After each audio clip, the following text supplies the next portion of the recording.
그 mRNA 백신 말고도 말씀하셨던 그 아데노바이러스 벡터를 이용한 백신의 경우도 이전에는 가축, 동물들을 대상으로는 했지만 사람 대상으로는 또 처음 했다는 이런 얘기도 있어서 몇 년 뒤에 어떤 일이 생길지 모른다.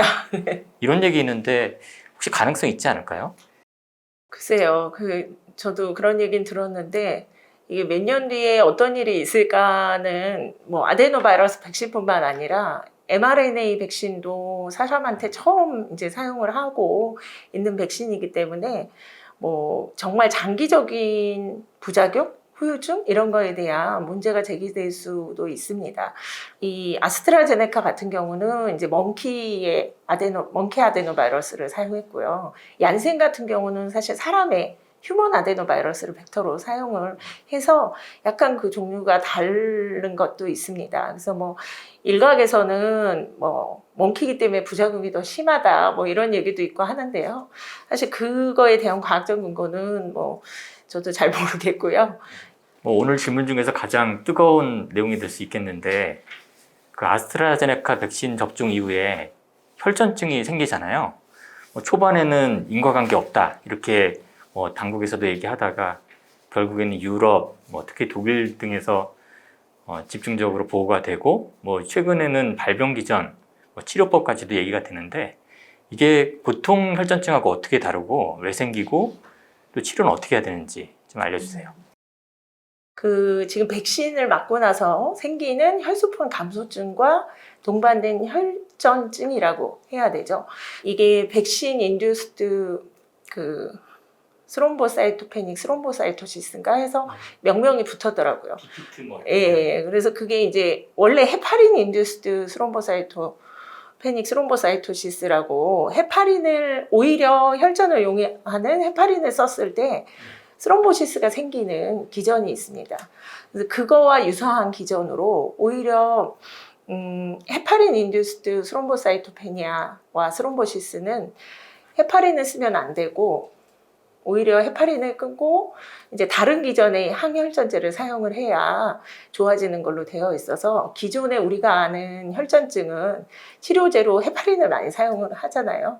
그래서 그 기전과는 좀 다릅니다. 그래서 백신으로 인해서 생기는 혈전증 같은 경우 헤파린과 유사하지만 또 조금은 차이가 있습니다. 그래서 뭐 저용량의 헤파린에는 또 괜찮은 경우도 있고 그렇게 얘기는 하지만 어쨌건 이게 면역 반응과 관련돼서 생기는 혈전증이라서 치료 약제로 이뮤노글로불린을 사용을 권고를 하고 있고요. 이뮤노글로불린과 그다음에 경구제제로 쓸 수 있는 비헤파린 항혈전증 약을 사용을 하는 걸로 치료를 보고를 하고 있고요. 전체 인구 중에 발생하는 그런 이제 중증의 혈전증의 빈도와 지금 이 아스트라제네카 백신을 맞은 인구가 워낙 많으니까요, 유럽에.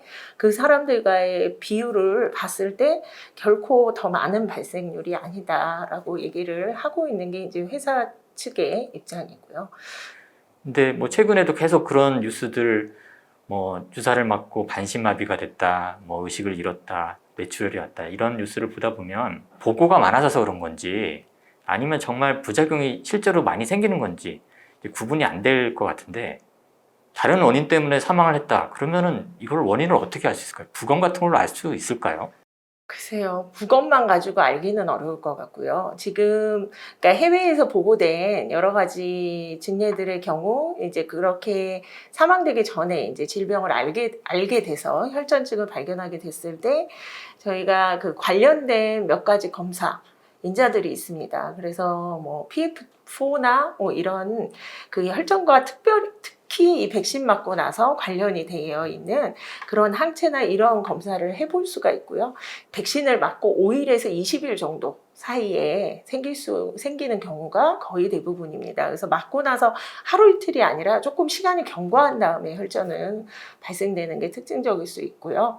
그래서 의심이 되면 혈액 검사를 해서 혈소판 감소증이 발견이 되면 혈소판 감소증이 생기면서 혈전이 같이 생기기 때문에 바로 조치를 취하면 좋아지는 걸로 되어 있고 이제 사망하는 경우처럼 큰 혈관, 그죠? 카베너스 사이너스 같은 한국말로 생각이 안 나네요 지금.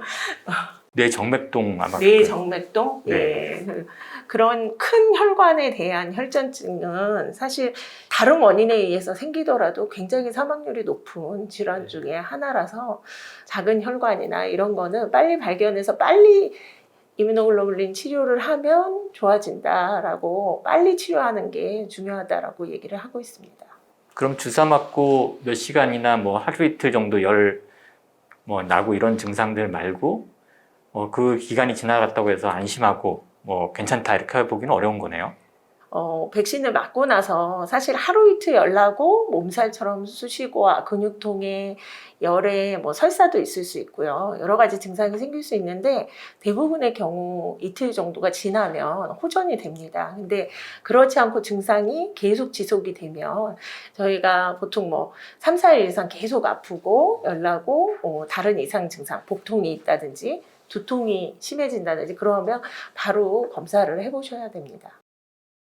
그 맞으신 분들 얘기를 들어보면 화이자는 1차 접종보다 2차 접종 때 더 힘들고 아스트라제네카는 1차 접종 때 더 부작용이 심한 것 같다. 이런 얘기가 있는데 뭐 어떻게 생각하세요?